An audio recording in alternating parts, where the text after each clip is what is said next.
Station.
Hello, everyone. Welcome back to cmpradio.net.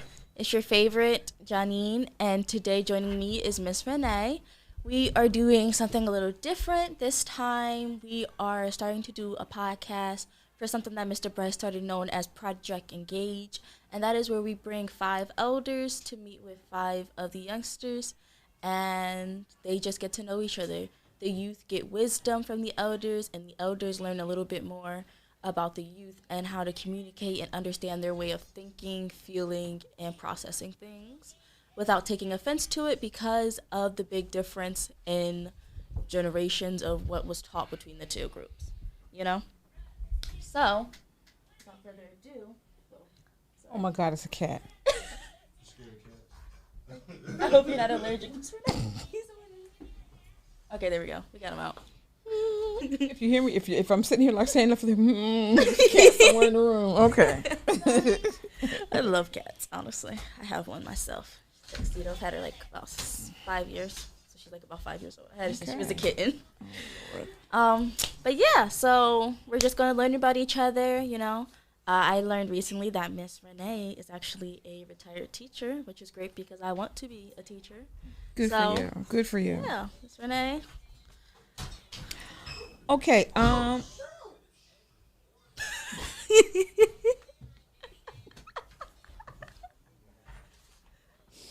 we'll start with Miss Renee asking a few interview questions of me. We're going to take turns back and forth. This first part is going to be Miss Renee interviewing me, and then it goes into me interviewing her, and then finally a nice little reflection at the end of what we've taken away from one another, what we've learned, what we didn't know, what we did know, what we enjoyed, etc., etc., etc. All right. So, Miss Renee, start Good us morning, out. Janine. Good morning. So glad to be here with you this morning. Sorry to do this to Johnny. I'm sorry, Janine. Thank you. There's the J.A. right there, Janine. All right. Let's start off with the basics. Mm-hmm. Were you born and raised here in Chester, or you were not? Where are you from? Philly. Ah, what part of Philly? I think it's north. Okay, how long have you been down here? I've been here for about the past 4 or 5 years. Okay, so you started school here in Chester. Where'd you attend when you got here? I started my middle school year, well, my 8th grade year, Mm-hmm. actually. My 8th grade year at Chester Charter Community Charter School. Okay. Yep. All right. On the Aston campus. And then for 9th grade, I went to the Christian Academy over in Brookhaven, because there's multiple Christian academies. I did not know until I got there, and I was like, there's so many. There's like, yeah, there's a lot of us. And I was like, oh, wow. But I went there. It was not for me, not because they were Christian or anything. It was more or less of a mental health thing, really. Okay. I've suffered with mental health problems since I was young. All right. And I was not thriving in that environment, honestly. It was not good for me. Mm-hmm. So that, and it was expensive too. So that kind of probably played a part in it too, knowing that my family was struggling with that. Okay. You know, I'm the oldest out of 3. And so, yeah. And then 10th grade year, I went to Chester Charter Scholars Academy. All right. And over there, I've been there ever since. From 10th grade to 12th grade, graduated last month. Not that long ago, honestly. Mm-hmm, right, I know. Yeah. So I know. yeah, whoop whoop. And now I'm going to Cheney University. See this? See? I wore this just for you today. Okay, so you gave me a little bit of background and told me where you're from and kind of what you're about. So beyond all of that, who are you beyond your name and your? How old are you? I'm 18. Okay. Who are you beyond your name and your age? Who do you think you are as a person right now? I don't know. Oh, and that's fine. Honestly, Okay, it's fine. a lot. I'm perceived differently. Mm-hmm. I look back on how I might have acted last year to Mm-hmm. now, and I think about situations that I've been in. Like, would I still handle that situation the way I did last Mm-hmm. time? Now that I know what I know, would I still hang with those people that I hung around? Would I still be friends with these people? Okay. The answer is no to all of those things. And that's and that's But, fair yeah. because the Janeen you are today is not going to be the Janeen you are 6 months from now. So it's a fair answer. I get it. I My have no favorite problem thing to with say is that. I'm a changed woman now. All right then, we'll take that. Change woman, we'll take that. And I listened to what you said. We have one more thing in common because as a 7th grader, my parents put me in Chester Christian School, which is now known as Christian Academy. They were in a building in Brookhaven, near the KFC. They were in a church. And I had that experience for 3 years, but I made my parents promise me, like almost made them swear on the Bible, you promised me I have to go back to Chester High to be with my friends. I have to. So they agreed to it. Okay, fine. I did my 3 years. It was a mixed behavior. I met some decent people there, but it was also kind of culture shock. And you know what I mean? And it made me a better person because I had the experience of other things, but I was just glad to be back, at Chester High with my friends. So that's one more thing we have in common. I'd say for me, Mm-hmm. I've gone to 2 private religious schools. Okay. In 4th grade, I went to a Catholic school. I don't remember what it was called, but it was a Catholic school. In Philadelphia. Yeah. Okay. It was pretty far, honestly, from where we lived at the time, and it was expensive too. But it was not as expensive as TCA was. Yeah. As my parents would tell me, they was like, man, it's like so different, right? Mm-hmm.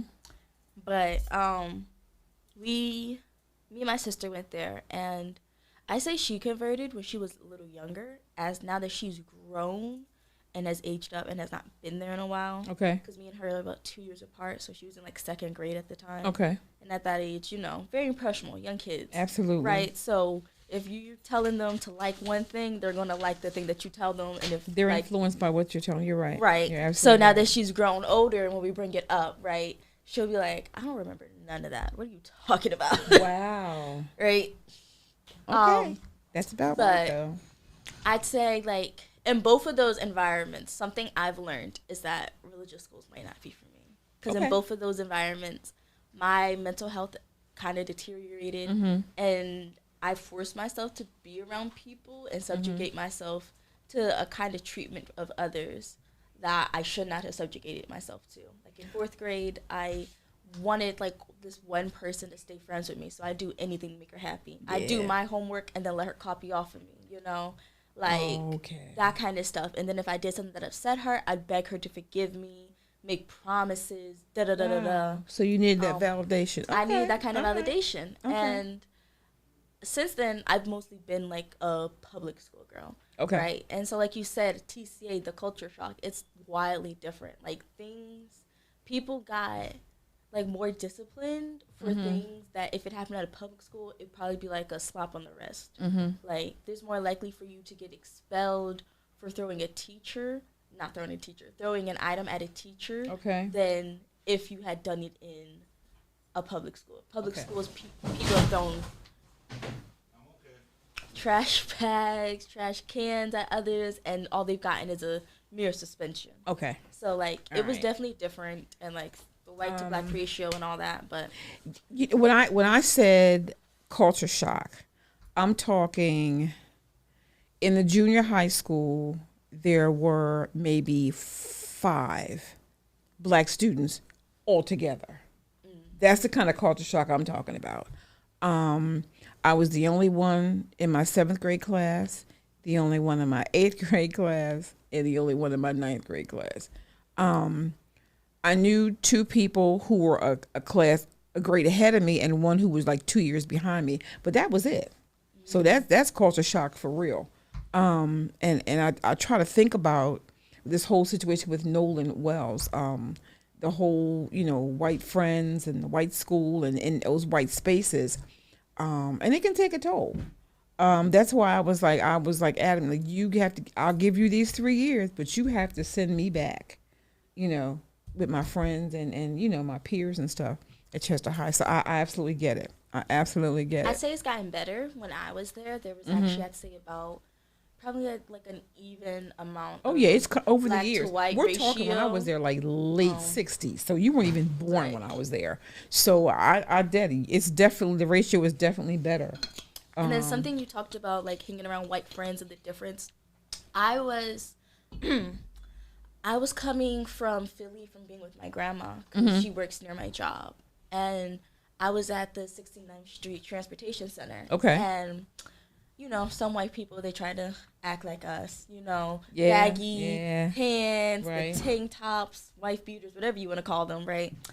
There's this white boy. He's hanging with this light-skinned dude, right? And there's obviously a big difference between people from Philly and people from Chester, honestly. But the light-skinned guy, he got around his, I'm going to say, dark-skinned friends, right? And it caused a conflict between him and the white friend. And they were arguing back and forth. Like, they were literally, you just watch it. They go from walking side by side, talking, chilling, to now they beefing. And something the white guy said is, you always do this. Anytime you get around your other friends and you're seen with me, you act all different. And like, you don't know me. He kind of and like, called you're him out. better than me or something. And like, I was like, oh. Like, yeah. It's a different world. Basically, it's very different, and you have to learn to navigate. But I, at that time, I made some decent friends, but it was still a white space. You know what I mean? So when I got back to, and I appreciate the opportunity, but when I got back to Chester High, I was with the kids I grew up with, my neighbors. I just felt, okay, I'm home. I'm back. You know what I mean? But even though I went to the Christian school, we never moved. We stayed in the same neighborhood. You know what I mean? And I saw my friends after school, whatever. But it wasn't the same because we didn't have that whole school experience, the whole 9 yards, and like trying the to inside jokes, missing out on things, and trying to explain to them where I went to school and why I was there. That was like, oh my God, this is not my job. Talk to my parents. This is why I'm here. Right. But however, I get it. And I just kind of ran. I took the opportunity, whatever they had to offer, and just ran with it. But I understand your feelings. I really do. That's one thing that I've noticed that I would say I differ from you. I've always changed schools growing up, because I either moved or it was just not somewhere where I was supposed to be anymore. Right. So and I wasn't close with the other kids in my neighborhood, and that was because a lot of them were like younger than me, or they were like way older than me. Okay, so you were somewhere in the middle. Yeah. Right. And then also all the neighborhoods, majority of the neighborhoods I lived in were all keep to themselves people. Okay. They weren't really with intermingling. And like if I did maybe make a friend, I probably saw them that one time and never saw them again. Yeah. Honestly. Yeah. So, okay. That can be hard. But all we stayed in the same. I was raised in the house I was born in. I stayed there. Gosh. For years and years and years until the first apartment I moved out. But even my mom still lived in that same house. So that house has been my history all my life. So we didn't change neighborhoods. I just changed schools. So that's kind of a plus, I think, for me. Where you maybe went, you changed, you moved a lot. And that can make a difference. You know what I mean? You don't get settled. You don't get to really like dig your nails in and see what's happening in that neighborhood because you're moving. So I get that. Yeah. I get that. Tell me about something that you're most proud of that you've done, that you've accomplished, whether it's high school or even recently after high school. Just tell me about the thing you're most proud of that you've accomplished. Something I'm most proud of. Mm-hmm. There's quite a few things I'm proud of. All right. One thing I used to boast about a lot is how I won $100 back in 5th grade for doing an essay during Black History Month on the first Black female astronaut. I believe her name was Mae Jemison. Yes, ma'am. Mae Jemison. I did my essay on her. It was me and 2 of my other friends. Now, they were best friends. Mm-hmm. They had grown up together, and they had been together all their lives. Mm-hmm. So there was like a bit of disconnect, but we were all friends. And the 3 of us had won that because we were the only kids who had done it throughout the entire county. I lived in Darby at the time. Wow. Seriously? Seriously, we were the only people. We were all girls. And we were the only people out of the entire county who saw it because our school did like a school newspaper. Okay. We were also one of the top students at our school too. Okay. So it was like, oh, y'all should do this. Like, y'all smart. I wrote an entire paper about them, turned it in, and the head of, I actually have it, honestly, the head of the organization of the newspaper who had like advertised it, she actually came down personally to take a picture with us, congratulate us, like everything, deliver the check, tell us how proud she was of us. That's amazing. Yeah, I said that was my first ever big accomplishment of mine that I was so proud of. Oh, you should. I'm an avid writer, but I'm also an avid talker, so they go hand in hand. Right. Honestly, like I write. Like I love writing. I love talking. All that stuff. So like anytime I had a paper, I did really well on it. Okay. Which was something I also was kind of taught by my parents too. That was something I was taught, and then I'd say the second biggest thing for me was definitely doing dual enrollment, honestly. Doing dual enrollment at Delaware County as a high school student, taking college classes, and persevering and making it all the way through to the end. It started with 5 of us. It ended with 2 of us. Wow. And, like, no matter what, I always, I guess, stayed on task, right? Like, I stayed on task. I did what I could. And I made sure that I came out on top of focused. It's called focus. Yes. I graduated not valedictorian, salutatorian. And so I'm really proud of that. Like, I was able to still come out on top. As you should after doing all of that. As you should be. And, yeah, now I have a summer job, and I'm doing good there. Where you working? I work for OPS Security. I'm a front desk concierge for an apartment complex. And so what we have so much in common. I was a concierge for 3 years. We just keep on yes. We just keep on connecting. And that's amazing. I love it. Yes. I enjoy it, honestly. It's not that bad. Yeah, like, I did too. I don't really have like any crazy like people really. Like everyone in my building is very nice.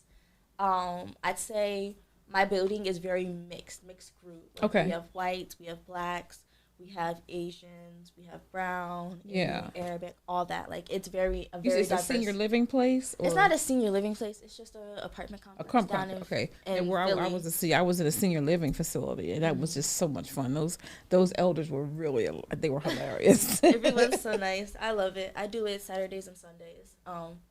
This Saturday I can't because of my funeral. That's amazing. I love that. But yes, I love it. And I've been thriving there, honestly. I've been doing really good. So good for you. I have 3 big accomplishments. That's awesome.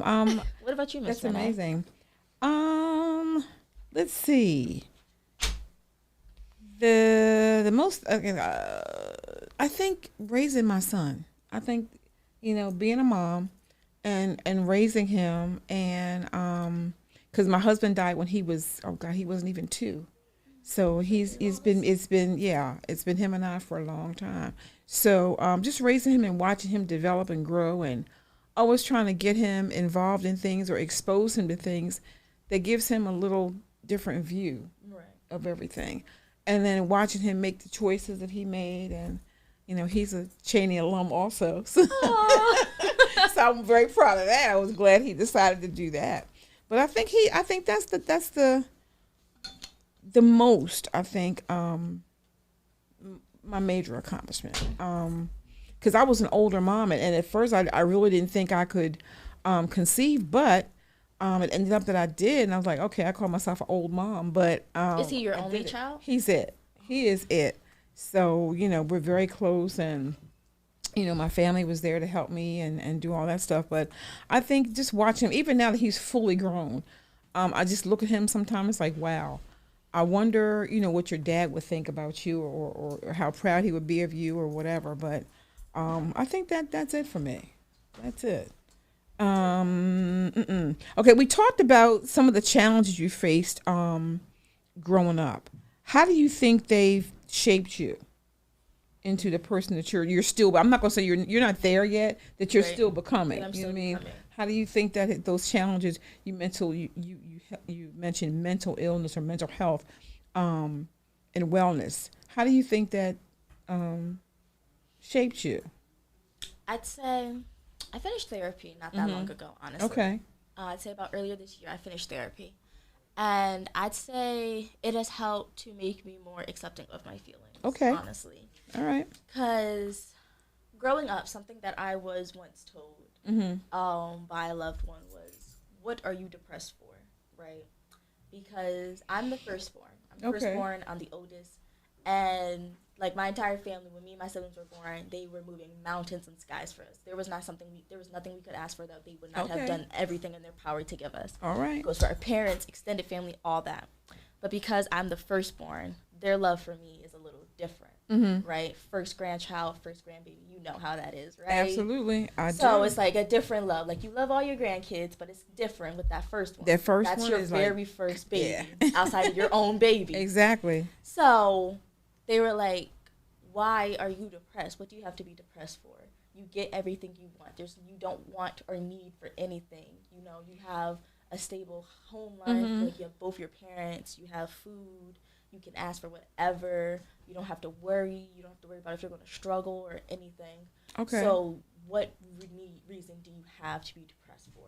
And I'd say at times I still struggle with expressing myself. Okay. Right? Like in my household, expressing emotions is kind of difficult. All right. And so when it came to that, coming to express emotions, it also kind of got tense in the house. Okay. So I'd say as I've gotten older and as I've gone through therapy and experienced it, and I've come to understand that the way that my mind works, right? The way it works, the way how I process things. Right. Like I feel things more emotionally intensely than others do. Okay. And so I've come to accept that, which was one thing that my depression was heavily on. I didn't like how I reacted to things. I didn't like how I acted. I didn't like the way that I was.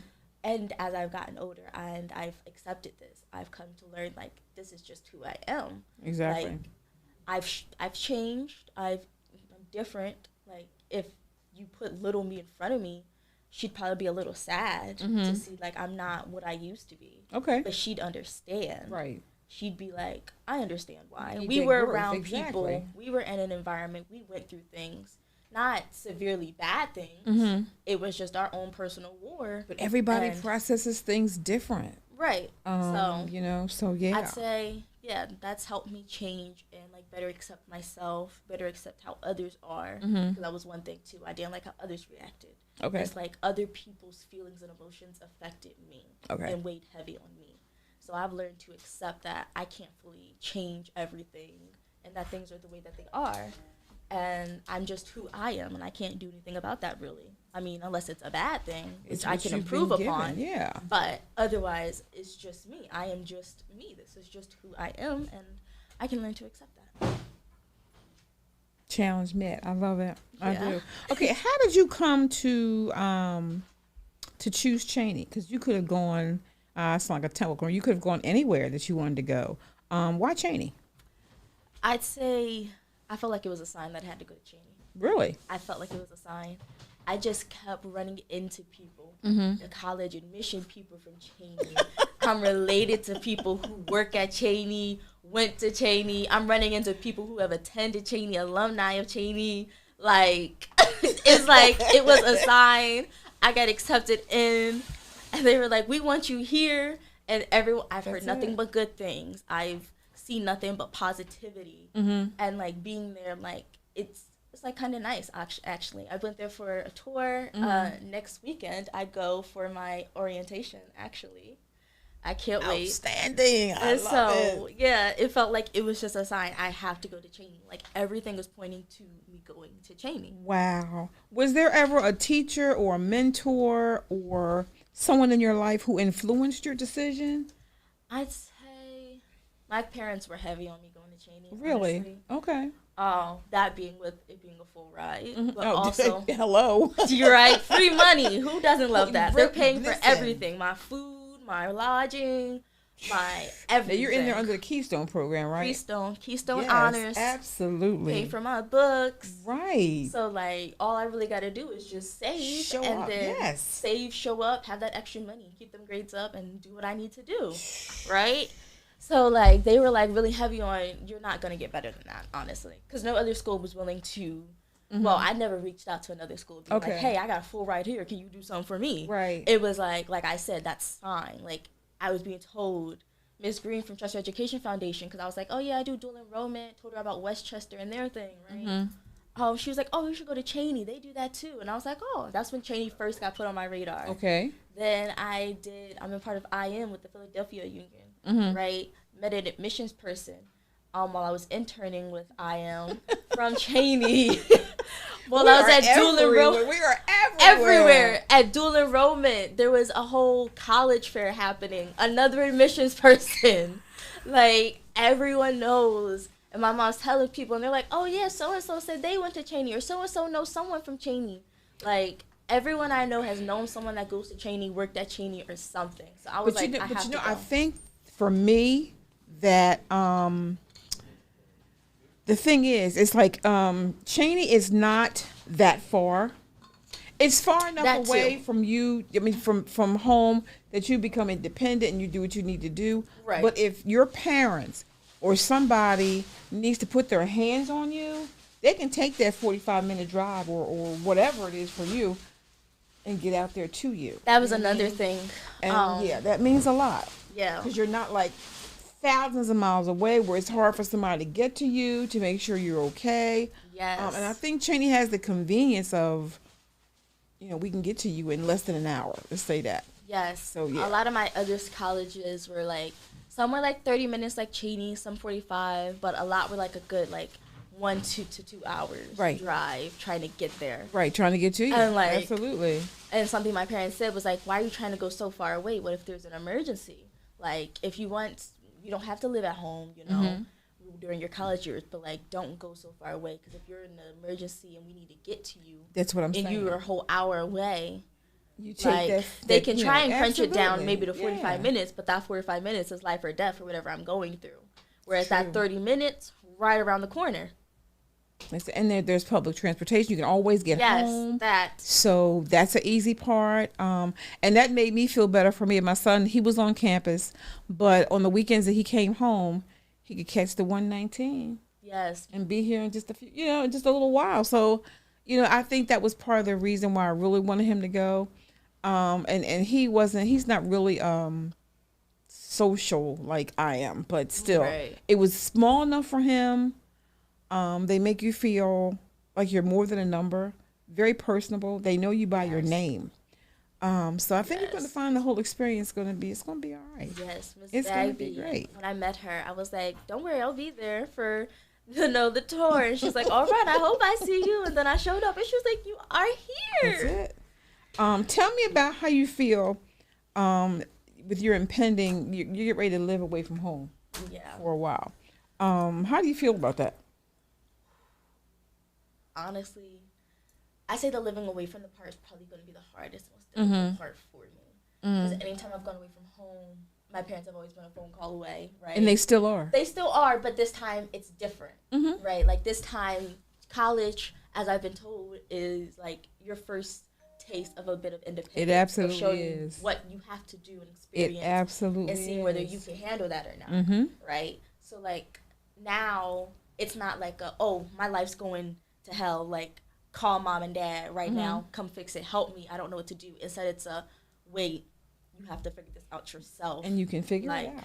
Right. And like there's people there are resources there that can help me now, right? Outside of my parents, right? Instead of me just having to use my parents as a crutch, I can learn to And that's walk what and maneuver college on my is own. kind of about is flexing your independence, learning to take care of yourself, learning to solve problems Right. yourself, using your common sense for things to work it out, and it works out fine. But you're going to find that you'll meet people from like way out of state, Right. and they are going to wild out. Trust and believe they're going to wild out because they are those kids who are thousands of miles away from home. Right. And you have children from different continents. We had a lot of African students. I mean, they're like, I'm talking thousands of miles away from home. So not only the United States, but you will see some people crash and burn. Because being independence means different things to different people.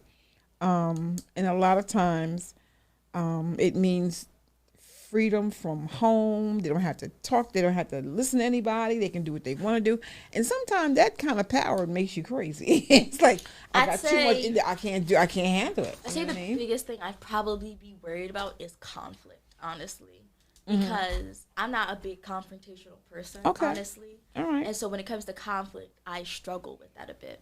So like I feel like there might be maybe me and a student might have a small disagreement, and to me, I done forgot about it. It's fine. It's whatever. It's cool. We went our separate ways. And but for that other person, they have too. You know, right? what I mean? But sometimes there's that 1 out of 10 person who didn't blowing it up. Now rumors spread, da da da da da, and now I gotta explain to the counselor and all that what happened, and I'm like, oh God. You know, like, I think about that, and you have a point. Sharing spaces. Let's talk about because that may be a conflict for you. Sharing spaces with other people. Now, are you going to be in the new dorm that has a suite, or I'm going to be in Harriet Tubman dorm. Yeah, okay? So Harriet Tubman they have the separate rooms, right? That's where I was. That's where I lived, but they may have changed it now. I don't know if it's still the same or not. I didn't really I got to see the exterior of the dorm. We weren't able to go inside when my tour happened because there was still a lot of renovations. They're doing a lot of renovations over there currently. Okay. And there were also students still moving out. Okay. So all right. I didn't really get to go in, but one thing I know is that the Harriet Tubman dorm is one that they had did about, I'm going to say, a few months ago or so. I'm not entirely sure. Tubman I just know Hall. it's due. That was Tubman Hall. where I That's lived. where they're putting all of us freshmen. That was the freshman dorm when I was there. Yep, yeah, that was the freshman dorm. We thought I was going to go into the teacher dorm, honestly. Okay. I forgot what the name is. I think, was it Thomas? Because there's a new dorm next to Tubman, I think, that has the suites, and I think it's like the 4 roommates, and there's a suite, or it's more than 2 people in the room. Let's say that it's like a suite situation. I'm not sure if that's for upper class, and I'm not really sure what's going on. I'm not sure either. I know my roommate actually. Okay. I've actually contacted her. Good. That's me awesome. And her, so far so good. I would she say. from? She's from Philly, like me. Okay. Honestly. All right. But so far so good. She's planning to study about criminal justice. Okay. Honestly. All right. She might change majors. But after this, I'm gonna try and like set up a time for us to like call actually and further talk more, cause like we're more or less like, oh hey, how are you? I'm good. Like Okay. we talked briefly about our dorms. One thing we shared in common was our very displeasure with the idea of having to use communal bathrooms. That's a thing, and it's always been a thing. But you kind of get used to it. So what we had to do was there was a set of bathrooms on either end of the hallway, set of showers. Just take your little bucket with your little cleaning supplies, and never get in the shower without flip flops. Have plenty of pairs of flip flops. And just go ahead and do what you need to do and take a shower and come on out of there. But the bathroom, same thing. It's a little different. Sometimes, then you get to know like people's habits, and sometimes you don't want to know their habits because they're not the same as yours. Right. And some people just live like absolute pigs. They just do. It's like that's another thing I'm worried about. Yeah, like, if I know I have something that I have to do like in the morning, I wake up early. Like, Right. depending on how early I have to be there, depends on how early I wake up. Right. So if I have to be, let's say I had to be here at 5, right? 5 Right. p.m., then I might sleep until 11 and then get up, get ready, eat, and then leave by at least 12:30. Okay. Right? Or maybe I have somewhere to be at 8. Now I'm going to get up at 5 in the morning, right? Okay. And I need to set an alarm. Now that alarm might disrupt other people. Hearing me moving around, a lot of people are light sleepers. I'm a deep sleeper. But, like, maybe I might accidentally knock something down and that disturbs someone. And now, now someone's upset. But you They're know like, what? These are conversations that you can have beforehand so Right. that, she knows what to expect from you and you know what to expect from her. Yeah, that's what I plan to talk You to know her what I mean? about, honestly. Just talk to her about everything and clear the air so there's no, there may be some things, but I mean the major things, right. it won't be an issue. But I'm But excited sharing a overall. space, well, good. Sharing a space with somebody is different. Because I never had to share a bedroom at home, so sharing a space. But the girl I shared a space with, I went to high school with, so and we're still friends to this day. So we've always known each other, but it's different. Sharing spaces with other people is different because everybody doesn't have the same habits as you do. Right. So, but you'll learn to live with that, and you won't let it. It won't. You won't let it be a hurdle for you. It won't be that important. It really won't. What high school habits or routines do you plan to take with you, and what do you need to leave behind? What do you intend to leave behind? What I'm leaving behind immediately is procrastination and my lack of studying. Look at you answering these questions. I quick. need to get rid of those. Okay. I spent too many times, too many close calls, like really, really close calls, where I've had an assignment due at a specific time on a specific day, and I didn't do it until at least 5 hours beforehand. Hours? Hours beforehand. Like, I could have started last week Right. and then completely forgot about it, stopped working on it, forgot about it, and then remember in that exact moment, and I will write something up. Sometimes, that adrenaline, like, it gets my brain Right. flowing. Sometimes it's not my best work, but it's decent. But it's I don't okay. want decent. I want above and beyond. go. I want good. There you Like, go. I don't want to give, like, just the bare minimum. Because So that's we're- how I was raised. So we're going to work on procrastination. Yes. Right? And studying, I need to put time aside to study and definitely ask for help. Okay. Because I did dual enrollment. That conflicted with my schedule when it came for going to professors' office hours. Okay. Because oftentimes their office hours would be beginning or ending when I'm getting home. Exactly. So it's like I can't even go to you to ask for help, and I Okay. need this assistance. And all I can do is just send you an email and then hope that you word it right in the email that I understand. Okay. So definitely, like, study more so that I can study at least 2 weeks in advance. Okay. Like, and use a planner. I need to use planners. I never used the planners I was given. I'm going to use planners. They can save your life. I They know. It's like, oh, yeah. Yes, They do. those are all things They I do. plan to implement. Stop the procrastination. Start working on the assignment the moment I have a free Okay, time. well, what are the habits or routines that are more positive? Not to say that procrastination is Going not into positive. everything with an open mind. There we My go. thing There it is. that because I'm sheltered, which my parents find to be Okay. a pro and a con All because right. of my shelteredness, is that I believe that everyone is inherently good, Okay. right? So I don't go in thinking, oh, that's a bad person right there. I'm going, oh, let me give this person a chance.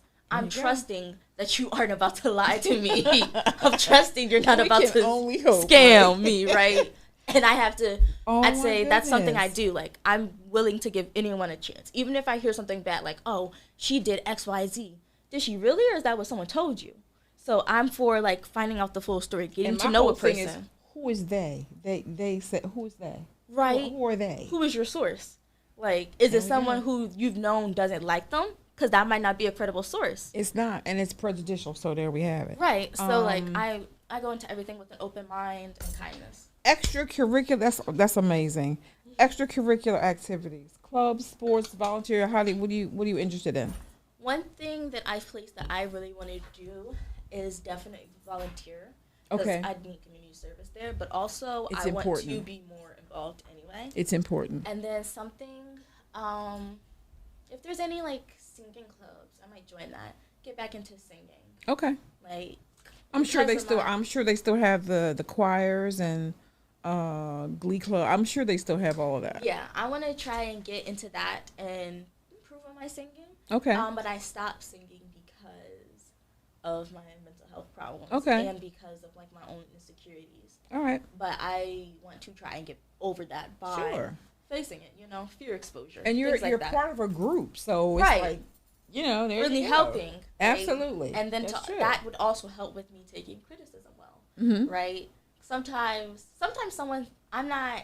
I don't like harsh criticism, but harsh criticism there's a way to do needed. Everything. Right. I mean, even if it's harsh, there's a way to do everything. Right. So like maybe you say something to me like, hey, you did XYZ wrong, you did that wrong, you should not have done this. I like that you did this, but you did that wrong. Now depending on your tone and how you say it to me, I might process it differently and be like, oh, she's being mean. Whereas everyone around me would be like, no, she was just saying da-da-da. There's a way to do it all. And so, like, that's the thing I'm big on. Like, it's not what you say, it's how you say it, your tone.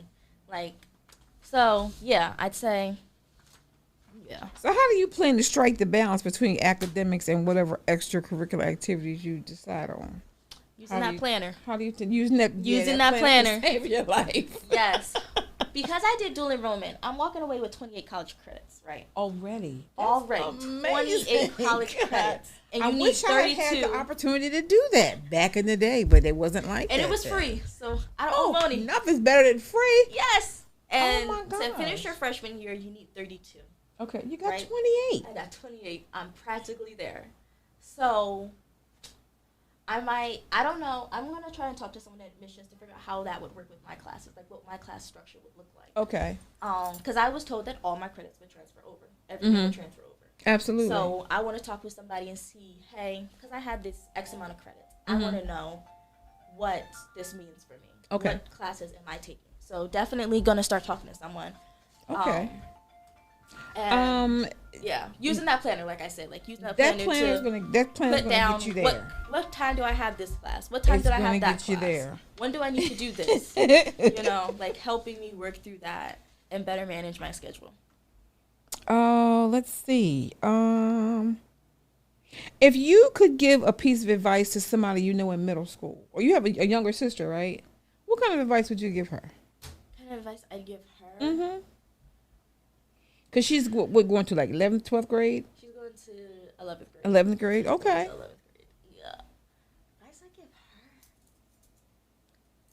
her? Can I just do a random middle schooler?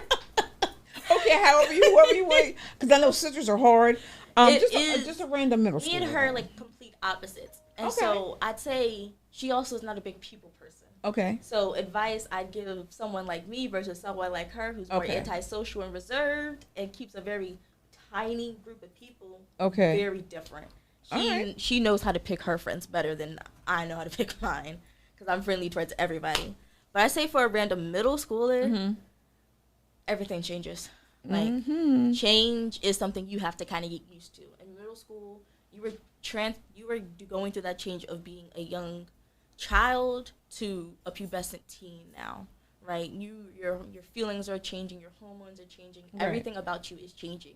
The people you might have liked hanging out with last year, you're not going to probably like next year. They're going to do something's going to happen. Yeah, because it's that life. It's just that life is just an ever-changing thing. Life it is.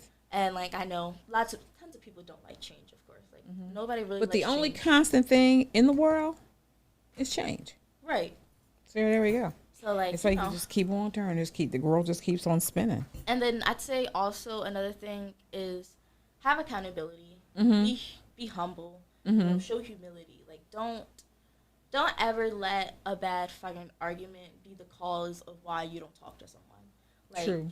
If you have a bad fight with your mom, right, you don't want that to be you telling her she sucks to be the last thing you ever said to her. Because you just don't know where life is going to take you. You just don't. You want the last thing you say to her be, I love you.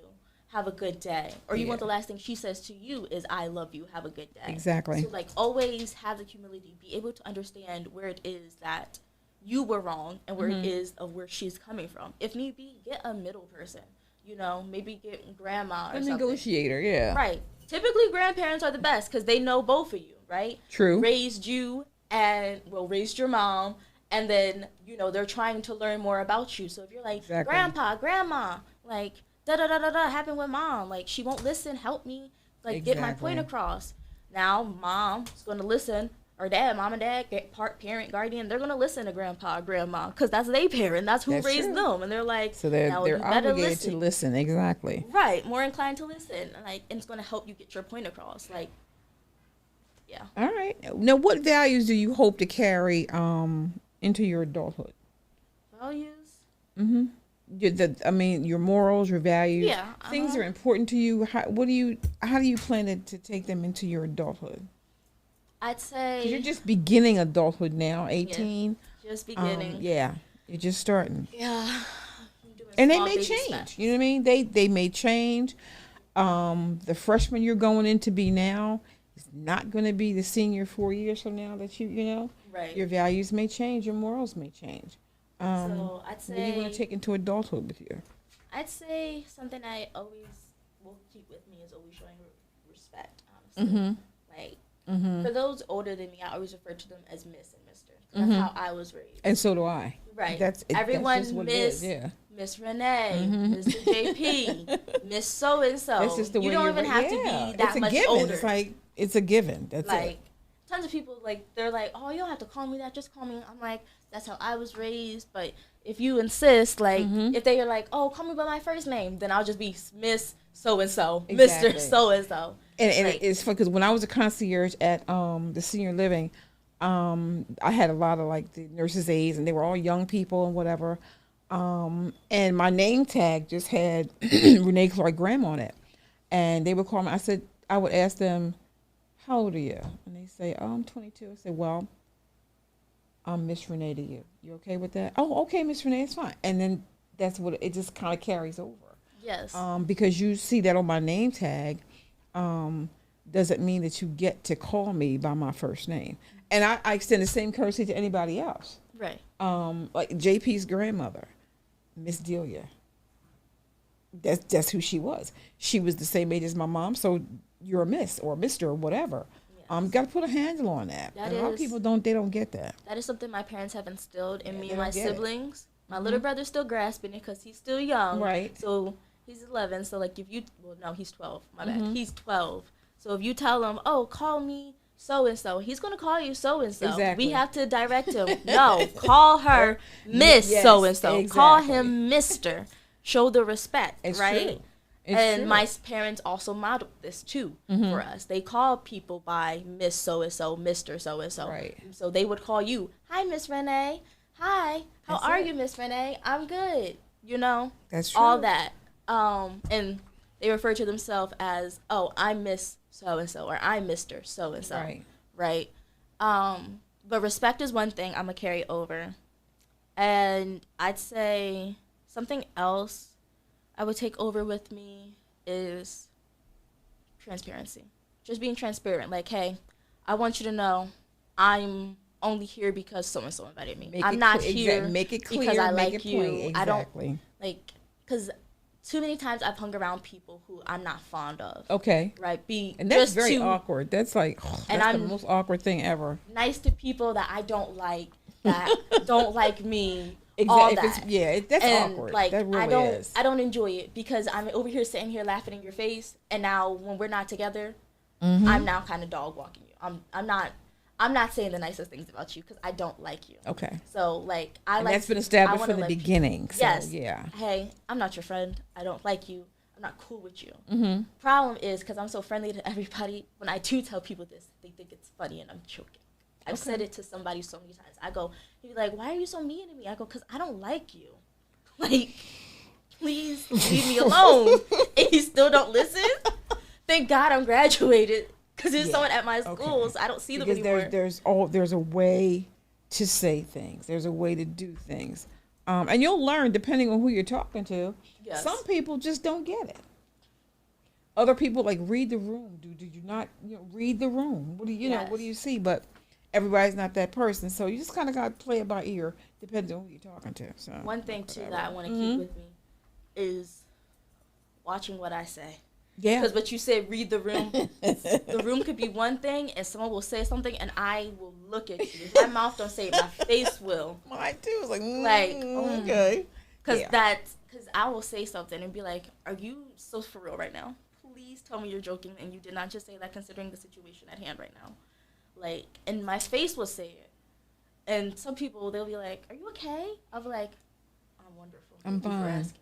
Mm-hmm. I'm just, Yeah. So, yeah, you know, sometimes I get close sometimes to be like, That I is have to catch hilarious. myself, which is something I love it. I've learned I love and it. grown up to get better at. As a kid, I'm very reactive. I was Okay. very reactive. You said something, I said something right back. Right. It was always going back and forth. Like, As you get older, you'll learn to not curve it, but you'll learn to know when it's acceptable and what you can say and what you can't say, depending on where you are. right. Yes, that is something. Yeah, I you think have I've to gotten think. better And at. as I got older, I had to learn to think before I spoke. Yes.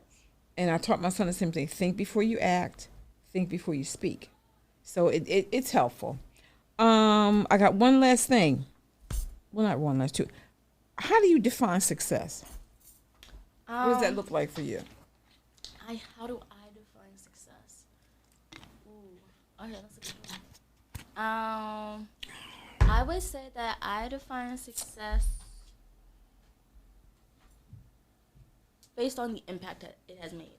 Mm-hmm. How much of an impact has it made on you? How much of an impact has it made on others? It's one or Okay. the other.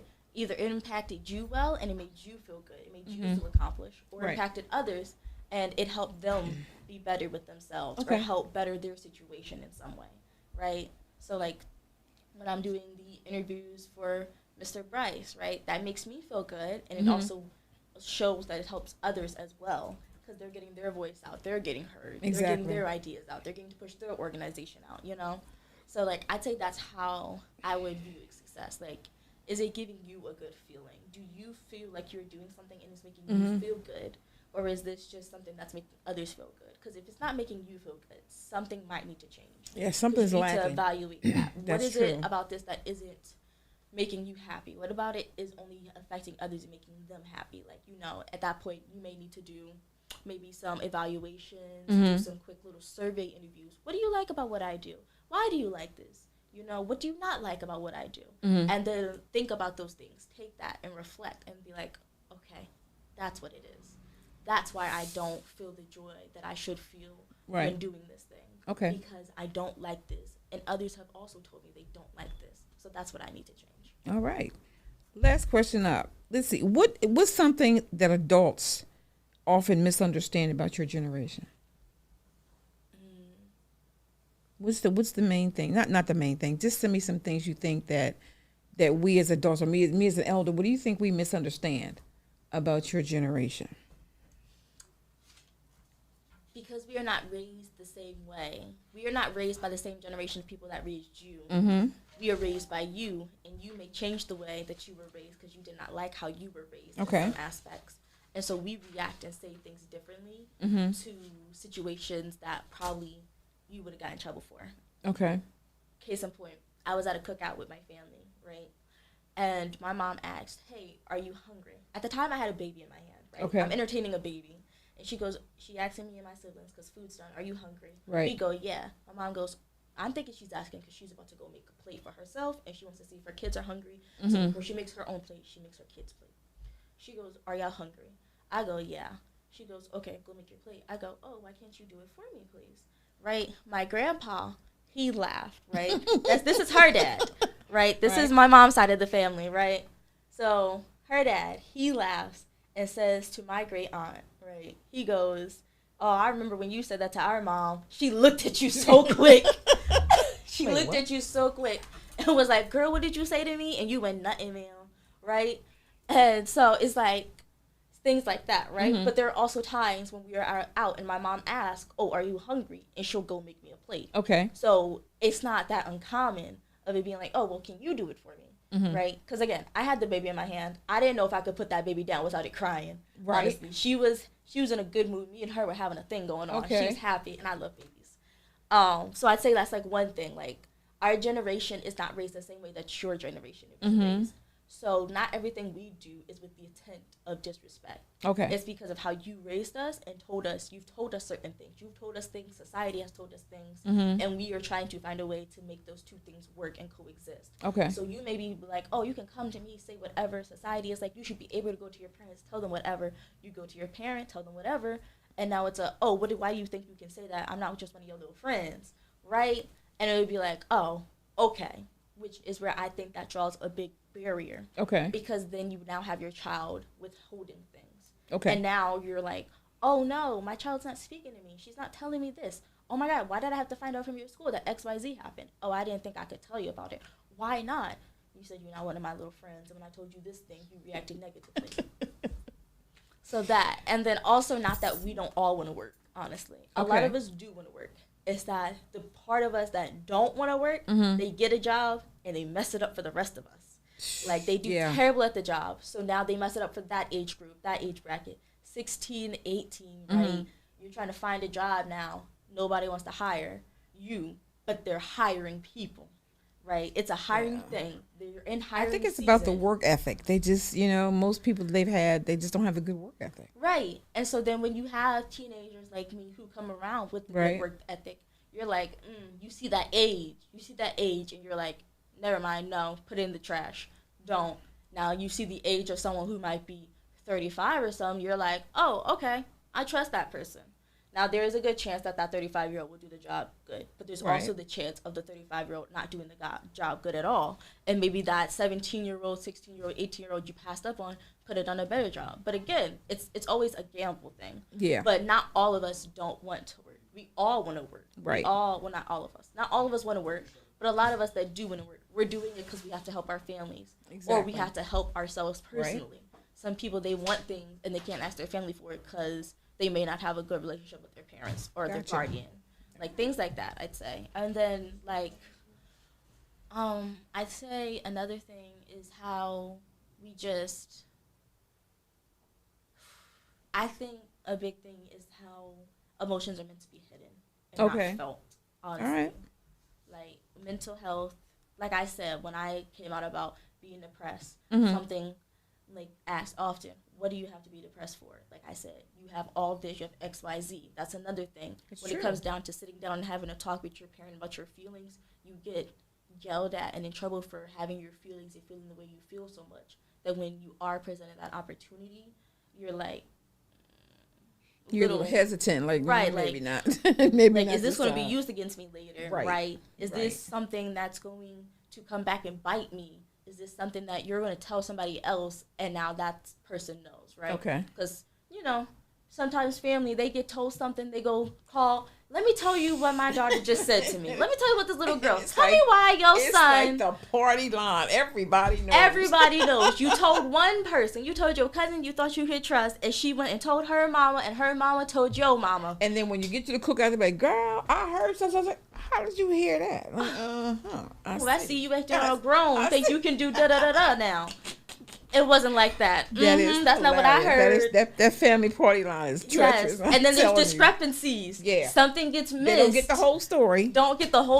Now you got to try and find a way to remedy this and fix it before the cookout ends. Let it go. It's not going to happen. And that's on the hope that the rest of the family that everybody's there and not only half the family. Because then the other half arrives and they're like, hey, we heard about you, girl.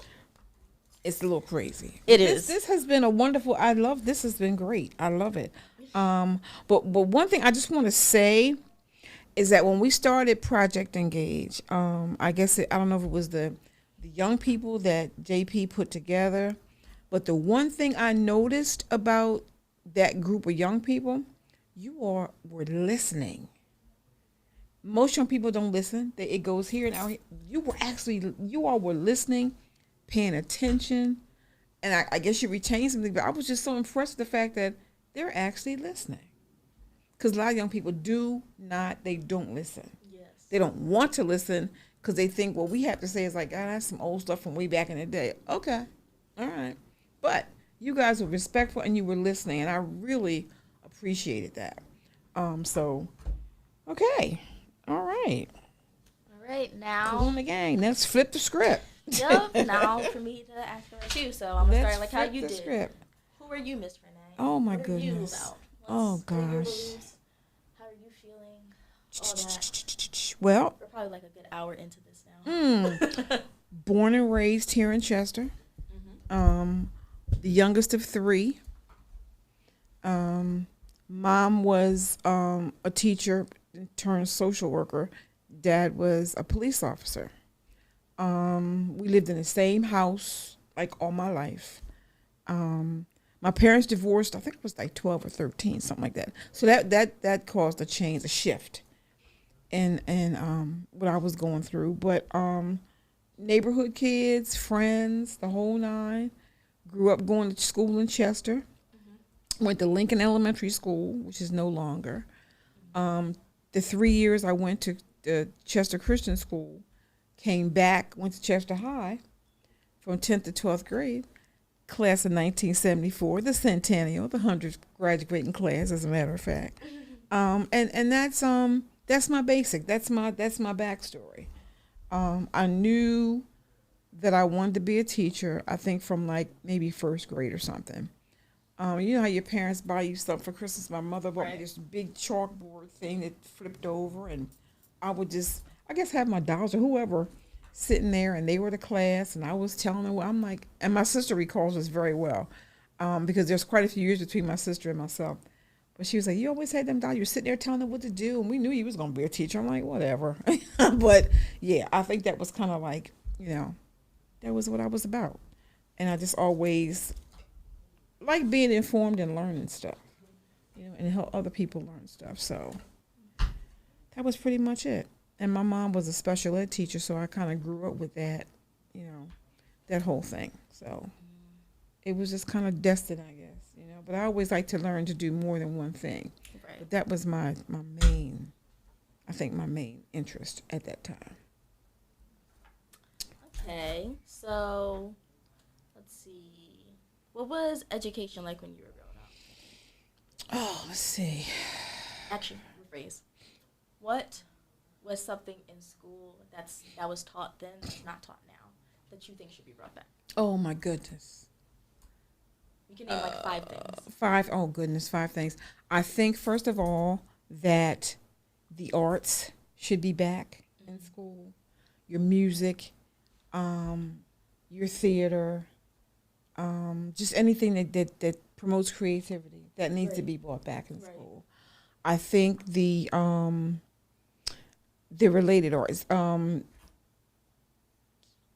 home economics courses, the foods and nutrition courses, the sewing and textiles courses, and for the guys it was shop class and those kinds of things, just basic things that teach you how to do things and take care of yourself in years to come. I think they need to bring that back. Life skills, I think they call them now. I think they need to bring that back. What else? Oh, field trips. Do they even go on field trips anymore? They do, but it's an incentive thing. See, it's for little kids, it's a point thing, right? Mm-hmm. So you have to get a specific amount of points. So depending on what they use, my school used PBIS reward points. Some schools use Class Dojo. Okay, we didn't have none of that. Yeah, you have to get a bunch of points. For middle school and elementary, you have to have a bunch of points. And if you have those points, you have good behavior, then you can go. Occasionally, you have to bring money. Yeah. And then for high school, they try doing all the expensive trips for it. Right. That cost you like $30. That's correct. Yeah. They'd be like, oh yeah, you need to give us $30. Like the high school end of the year trip for 9th through 11th, you have to pay like $30. And then for the seniors, I think you had to pay like $60, $70. And they wanted to take us to Water Park. We went on field trips, and whatever parents were available to go with us would go with us on the bus, which was really cool. We love that. But we went on a lot of field trips. They don't do that anymore. And I think that when I opened up my daycare, one goal for myself was that I'm taking my kids out of here once a month. We're going somewhere. And I did that for almost 30 years. We were always in the street going somewhere. Yeah, we went on field trips all the time. It exposes them to so many things. Right. And you never know what's going to hit with them. Say, oh, I remember we went there. And I used to take pictures and send the pictures home to the parent. I used to get double prints because we couldn't print. That's a whole nother thing. You used to have to take my stuff to the drugstore and get double prints or triple prints so I could give the parents one. I would keep one. So they could always have a record of, where their kids were, what they were doing, and that kind of thing. Okay, but that's okay. That's what I say. Field trips. What else? For schools. So I think that's three. The arts. Home economics. The life skills. Field trips. What else? I'm trying to think of something. I said arts because I think every kid needs to have the opportunity to learn to play an instrument. I mean, it's just like, that's how we got the band that Chester High used to have, because we took instruments lessons in elementary school. And that's how you got to go to Chester High to be in the band. Right. That was kind of the incentive for everybody. Everybody wanted to be in Chester High band. Like, okay. And I can't think of anything else right now, but if I think about it, I'll come back to it. I'll make myself a note and come back to it. But those three things for sure, I think, need to be brought back. Most challenging part of running your own daycare? What made you, what was the most challenging part? I think the most challenging part was dealing with parents. The kids, they were my joy. But sometimes the parents were just like, oh my goodness, and because the parents were getting younger and younger. So not only was I dealing with their babies, I was dealing with, with them. And I was glad to help if I could. But a lot of these parents were young and just didn't know. They didn't know a lot of things. So that was the most challenging part, was dealing with parents who just didn't understand or had the wrong attitudes about things, and that was definitely a challenge for sure. So what is one student that you'll never forget, and why? There's a lot of them. Let's see.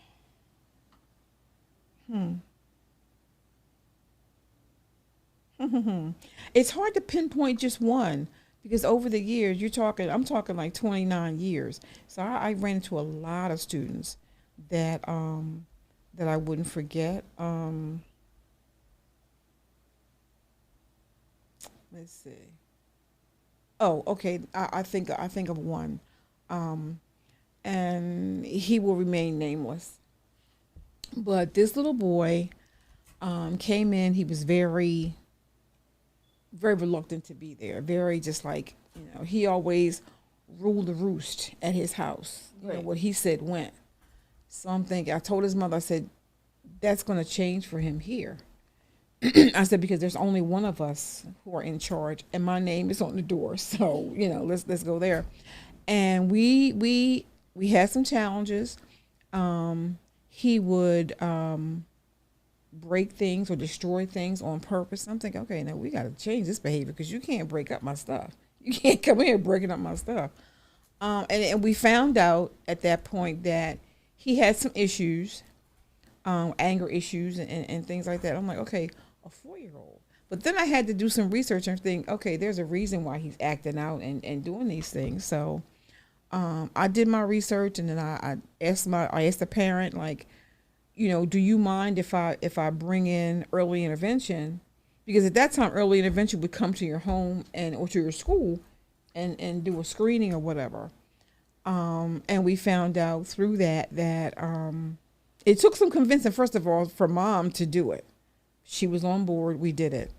And we found out that he did have some anger issues, and we had some ADHD things going on. ADHD. So it was a combination of things. And after he left me, I watched him. I kind of kept tabs on him and watched him as he grew, and was just amazed at the transformation that he made. And I think he ended up going into the military. Oh, nice.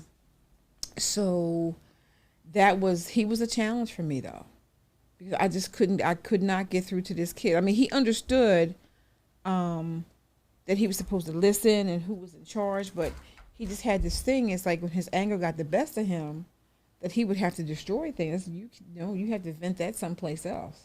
So that I learned that I had to, when I saw him get angry for whatever reason, I just set him to the side and changed his space. Right. If I took him outside, let him run around for a while or whatever while the other kids were inside, as long as I could change his space, I could change his behavior a little bit.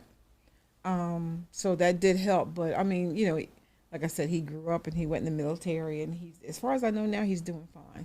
It's been a few years since I've heard anything about him, so I'm assuming that he's doing okay. Mm-hmm. So, but he was my biggest challenge. He was a challenge, for sure.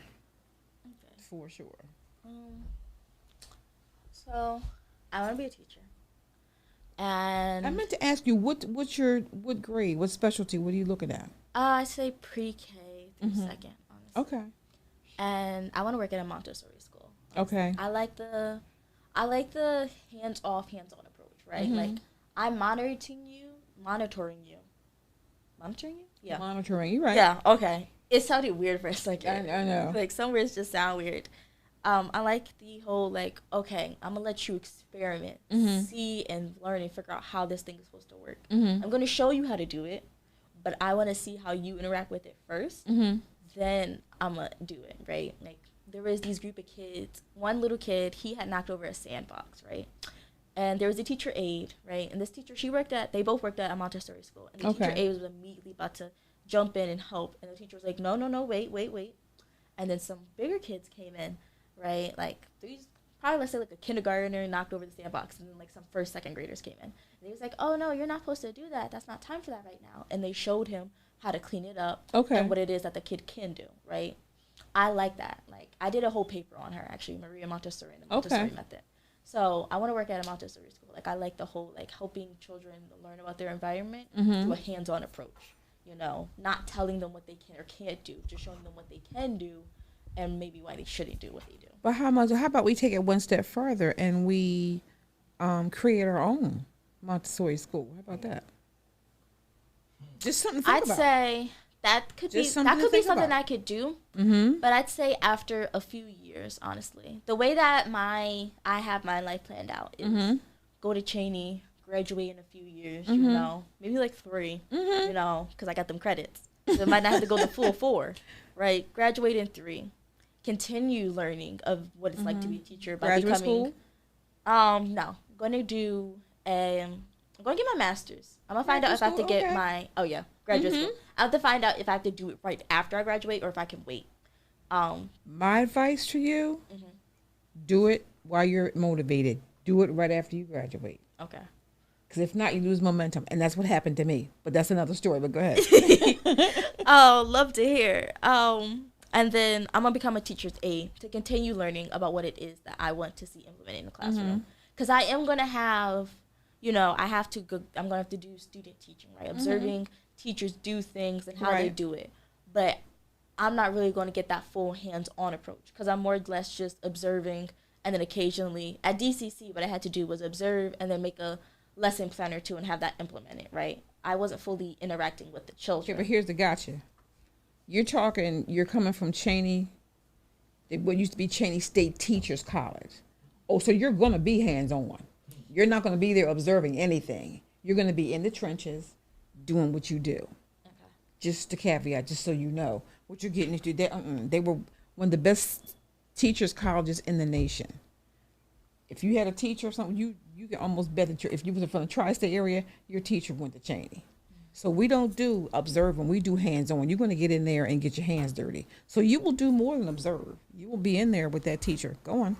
I'd say about like 2 years of being a student teacher, well, teacher aide. Okay. And then go into teaching itself. So you'll feel comfortable with some things under your belt. Yeah. That you'll go in. Yeah. Okay. All right. Just having like a little bit of something. Got you. And then deciding to go in, right? Because like what I've seen oftentimes is that first time teachers, they don't always get to stay long because it's like, oh, it's your first year.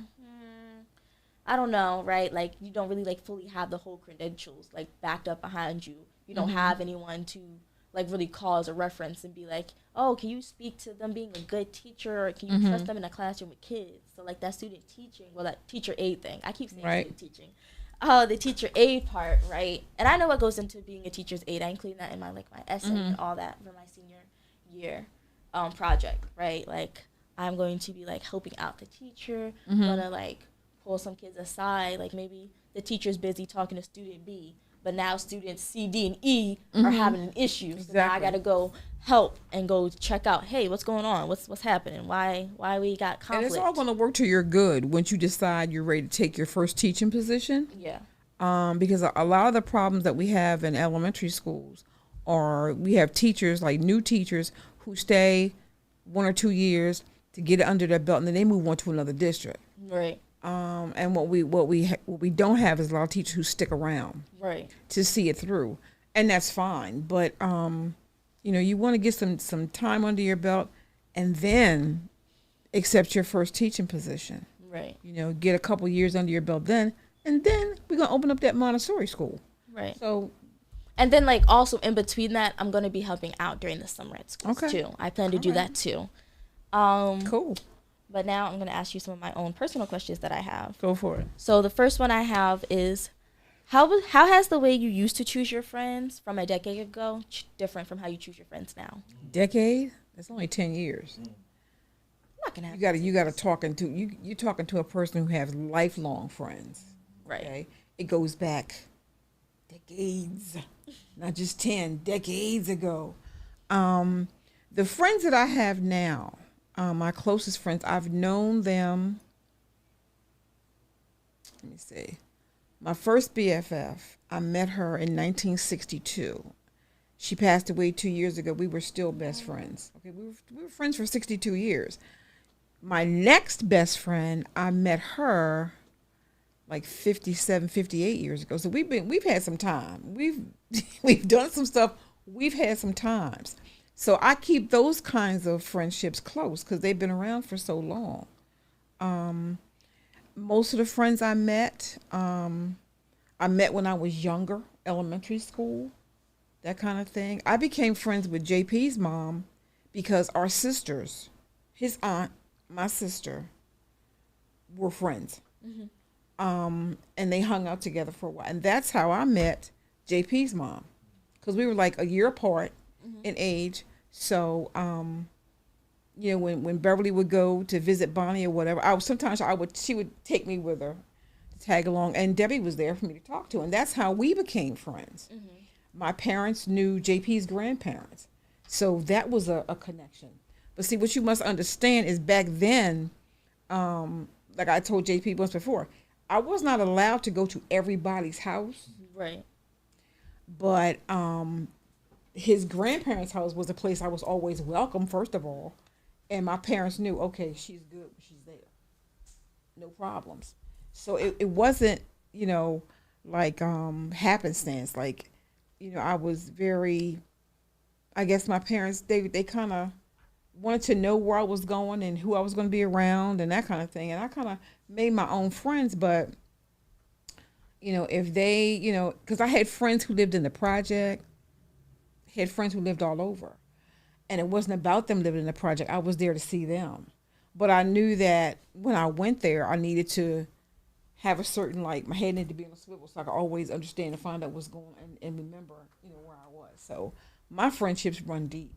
They go back years and years, decades, plural. So that's how I choose my friends. I don't have any. If I have new friends, it's maybe somebody I work with for a while or whatever, and that to me is considered a new friend. But my friendships run deep and they run long. So that's that may be a difference between my generation and yours. Because not many people can say they had the same best friend for over 60 years. That's something that you don't find a whole lot of.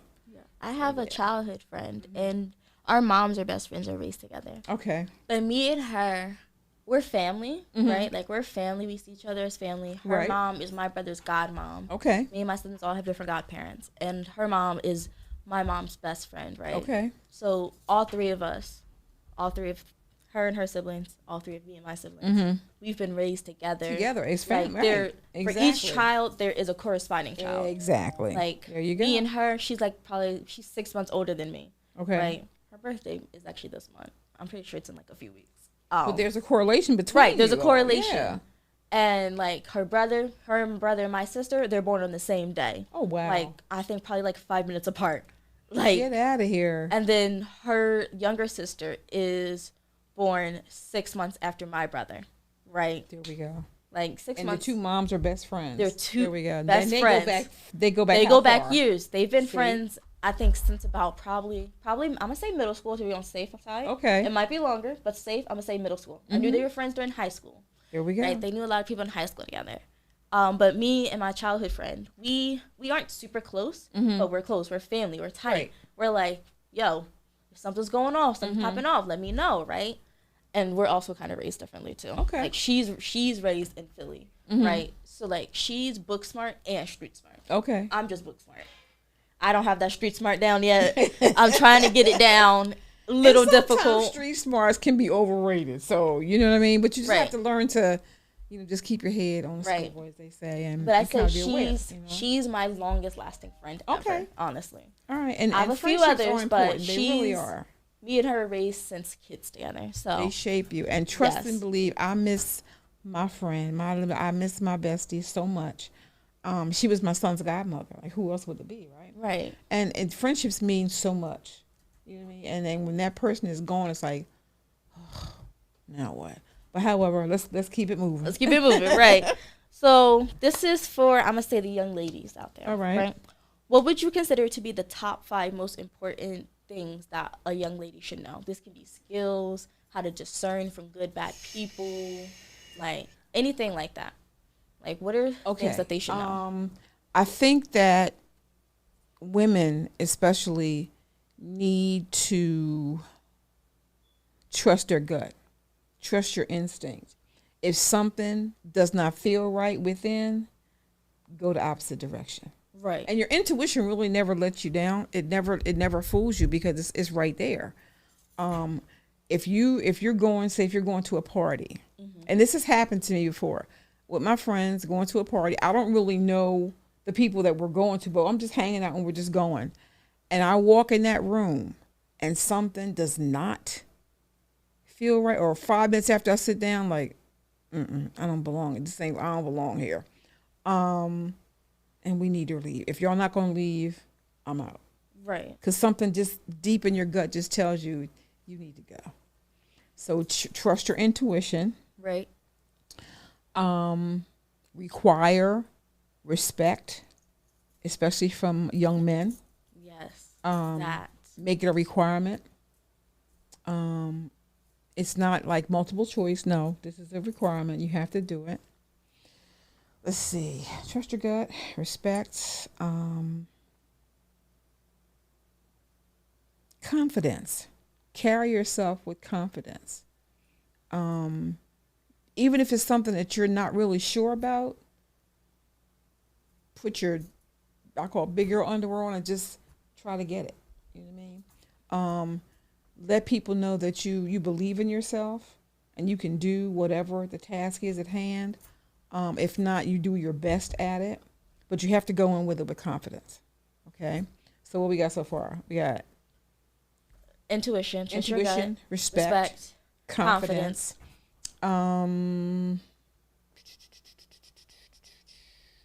What else? Give me the original question again. What are the top 5 things that you think women should know? Okay. No matter what.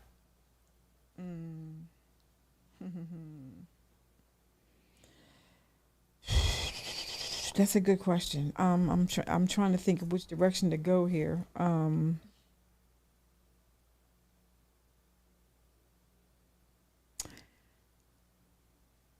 Choose your friends wisely. Okay. Make choices. Always be ready to deal with the consequences of your actions. Okay. If you make a choice, be ready to deal with the consequences of that, good or bad. Okay. If I make a choice between this green sweater and that black sweater, I'm like, okay, I'm wearing it. Even if you don't like the outcome, be ready to deal with the consequences. You know what I mean? Choose your friends wisely.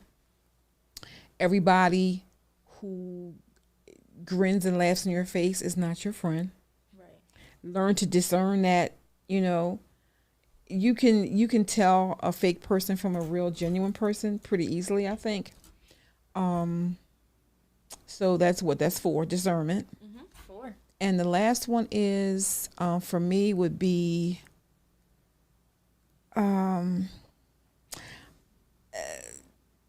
okay, I grew up in church environments and still in it today. I think you need to ground yourself in some type of, I'm not saying organized religion, but you need to have some kind of spiritual something, background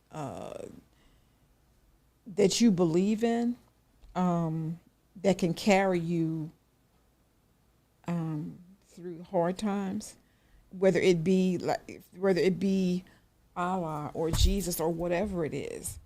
Think about spirituality. Let me say that.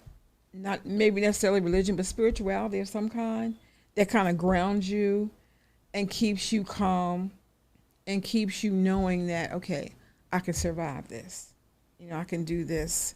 I can survive this. So I think those are my 5 things.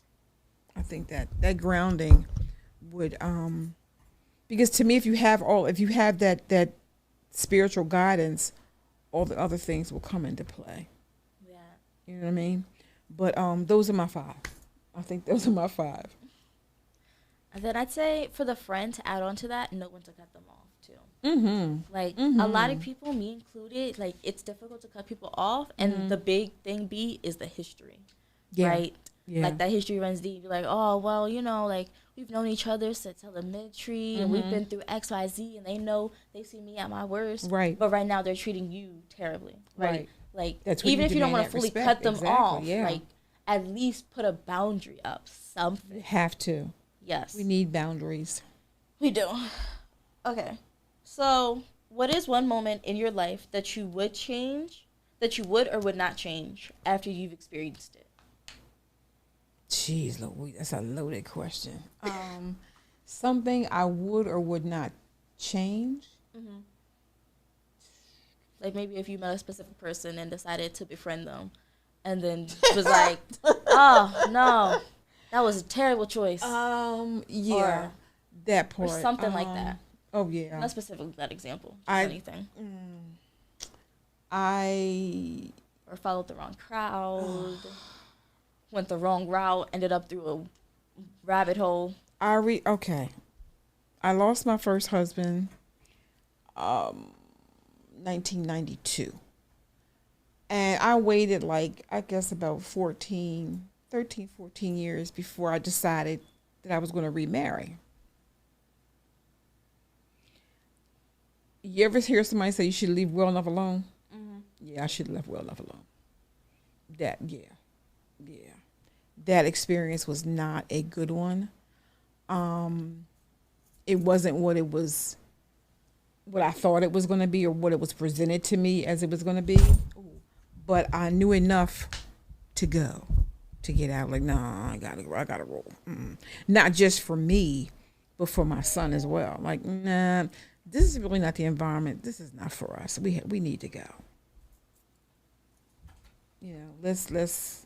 Was that a choice you made early on, or No, was it was a choice I made after 5 years of marriage, I think. You know what I mean? Things I'd say that's build early up. enough. Yeah, honestly, things I think build. that We have to go. This is not for us. So that. I say, I like that you saw that. Like, yes. Like you were like, okay, like the way this was presented to me is not the way that it's being shown to me. And now. trust me, it's not. Marriage is hard, and I understand that. Right. But there are certain things that come with marriage that that should be off the top. Right.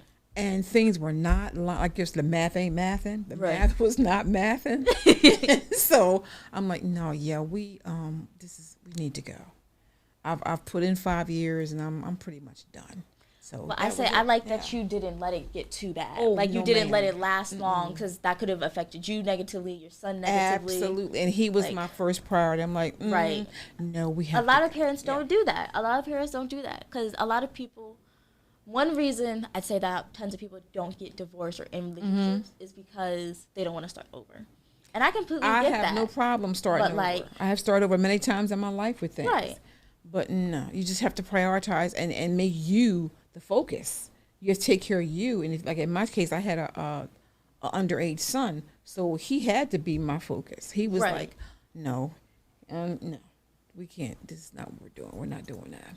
So I Well, made that what's choice. You know what I mean? To do that. well, what's one thing that you would do again given the opportunity? Oh, I would have definitely had another child. Really? Yeah, I would have. I really would have. If the circumstances were right, I would have had another child. Because growing up as an only child is hard. Right. My son deals with it. He dealt with it because it was what he was dealt. He had a lot of cousins and friends from school, but he's not really a social person. Had he had a sibling, you know what? He has a sibling. Duh. He has an older sister, but we don't see her a whole lot. Barely at all, really. But if he has somebody, let's say that he has someone he grew up with. Right. Like I had a sister and a brother that I grew up with in the house. You have two siblings. He had him. That's it. Right. So I think that would be something I would change. I would definitely have had another child. I think that being an only child is a challenge, and it's like, and it's fine for some people. And it was his life. It was what he was used to. But I think he would have been a lot better off with a sibling. You know what I mean? Yeah. He would have learned to maybe open up and talk about things. And he's not a whole lot. He doesn't talk a whole lot. Not many friends at all. So yeah, I think that would have been one thing I would have changed. I would have wanted him to have a sibling that he could grow up with. That's it. Okay. We have about 2-ish more questions. Okay. So our next question is, do you think that the way other people view you is the real/true you, or just a way that you present yourself? You know, with me, it's like what you see is what you get. You know what I mean? And if you meet me and we click, we click. Not everyone you meet is going to have that same, that same energy. Right. But I will meet you with the energy that you greet me with. You understand what I'm saying? If we click, fine. If we don't, it's like, okay, and that's okay. But I know that, I didn't do anything to bring that energy to you. Right. But with me, it's pretty much what you see is what you get. I'm the same just about with everybody, So,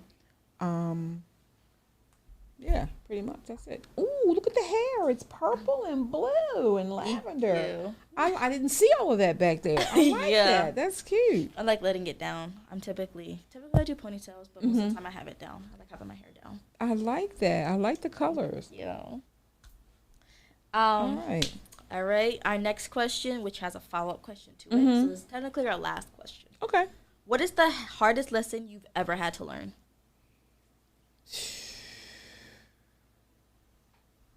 Wow. How to live without my parents, basically. How to, they taught me to do so many things in life. Do this, do that. Let me show you how to take care of this, that, the other thing. But, and this is anybody, they don't teach you how to move on or go on without them once they're not here anymore. It's like, okay, so now what do I do? That was the hardest. And my mom has been gone for over 25 years. My dad has been gone since I think 1988. So it's been a few years for him too. They teach you everything but how to live without them. Right. And that's a process. That is an absolute process. From just my son and I came back to Chester with my mom when he was just a baby. So, he knew my mom for the first 7 years of his life. And then when she wasn't there anymore, it was like, there's a void, of course. Okay, so how am I supposed to move on without you? What do I do? You taught me so many things in my life, and I can do this because of you, and I can do that because of you. And every time I do this, I think about you. But how do you go on without them? That's hard. And that's been like over 25 years for my mom. And it's like, okay, I'm still learning. You know what I mean? It's just some things you just have to put one foot in front of the other and just take it day by day. You can't really expect to just pick up and move on like, boom, I'm going to do this. That's not how that works. That's not how grief works for me. But that was one of the hardest things for me. And even though I'm a senior citizen now, it's like, gosh, you always want your mom, or you're not going to be around forever. But you just have to, kind of learn to pick up the pieces and move on. And the hardest thing is doing it without them. Right. But, they're always with you in spirit, but it's just, it's different. It's a different thing. I'd say the hardest lesson I've learned that I kind of forced myself to learn, that I refused to learn as a kid, is that not everybody's my friend. Not everybody is a friend to me. You're right. Maybe, we have a few good conversations. I get along with you, but you're not my friend. You're an acquaintance, right? Exactly. Like, that's something that I've struggled to, differentiate between as a kid. Like, everyone's always been, oh yeah, this is so and so, she's my friend. This is so and so, she's my friend. And it's like, how do you got all these friends? Exactly. We talked at lunch one time, but we're friends. And it's like, that's not a friend. See, friendship means something different to me. Right. It's not just a conversation at lunch, or, we, shop the same, but whatever. That's friendship goes deeper than that for me. Right. So I don't call a lot of people my friends. I know a lot of people. But I don't have that many people who really know me as a friend. You know what I mean? But I respect everybody, and I have a good time with them, and they're cool people. But that doesn't necessarily make them my friend. We've had some good conversations, and we're cool. But it doesn't, it goes a little bit deeper. But, no disrespect to them, but that's just what it is. It's just what it is. That is Dan. Okay, and then for our final up question, before I'm gonna do 2 questions from here. Last 2 questions right there. But my final question for you from my own is, what's the hardest lesson you've ever had to teach yourself? Well, not to you, like to others. The hardest lesson you yourself had to teach to others. Oh, okay.